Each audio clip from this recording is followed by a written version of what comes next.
very outgoing. Danielle is my fly by the seat of your pants girl. You know, I'm a talker. She's the typical youngest one. Nothing bothers her. She's the little social butterfly. Free spirit, definitely. You know, just a pleasant kid in the sense she would try anything. My body just felt like really numb on the right side. And I remember just stumbling, but being able to walk. Just weird out of it, right? So I kind of, trying to shake her up a little bit, see what's going on. I woke up and I couldn't speak, like nothing. I couldn't say no. I remember I couldn't even say my last name or her first name, nothing. Part of her face looked weird, right? I really remember like half of her tongue was swollen. I was 25. The stroke wasn't even on my brain at that point. They're like, you need to get her to the ER, and yeah, that's when it really got kind of serious.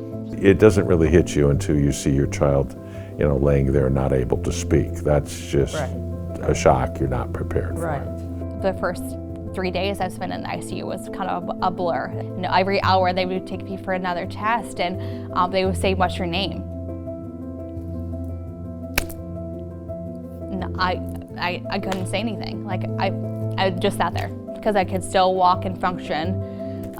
Just my speech was very affected. They finally figured out, yes, it was a stroke. I had 8 mini strokes before that. It was very scary. It was very I was angry. I was like, why did this happen to me? Why me? Biggest concern was just for her, right? How's this going to affect her? She is a very talkative person. I used to talk so fast, they'd be like, what did she say? I would just be like, blah, blah, blah. That's part of what makes Danielle Danielle. So she would say a word, and I made her repeat it over and over, and these were simple words. September was one of them. I couldn't say that in the hospital. Fish was my most difficult word, that I could never say. Fish.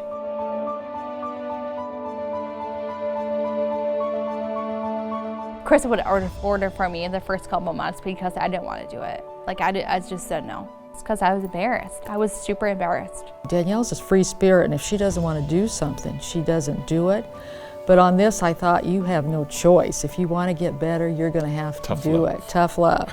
She made me read the newspaper every day to her for half an hour. I hated that. I was like, oh my God, Mom, seriously? I did not like her at the time for it, but now looking back, I thank her every day for it because I don't think I would be to where I was now if she didn't push me. At my wedding, which was about a year later, I was still very choppy in my speech. It was a very slow process, and the speech therapist was like, you just gotta keep working on it. I didn't know if I could have kids. They said yes. I didn't believe them. I was like, are you sure? Are you sure? Are you sure? I had to go to specialists, doctors. I will tell you that I had to do shots every day to have those kids. So I'm very grateful to have the 2 I have. Being a mom is wonderful. I'm just very grateful that they're healthy and healthy, and I'm healthy and healthy. What is the true blessing is to see their 2 sons just be a whole family. That's gratifying. Yes, that's sort of the ultimate outcome you hope for.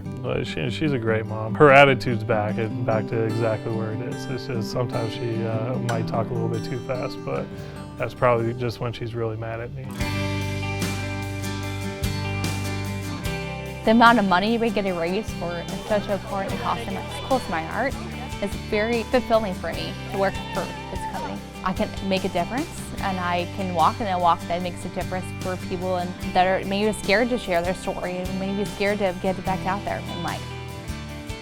What we learned for this situation, I think, is really just acting fast and understanding the urgency of getting to the hospital quickly.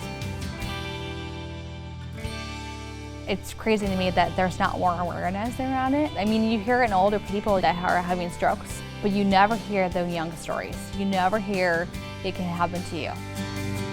I'm very grateful and very lucky to be where I am today. I think I'm proud of her that she embraces it and celebrates it, and she's not embarrassed to tell her story.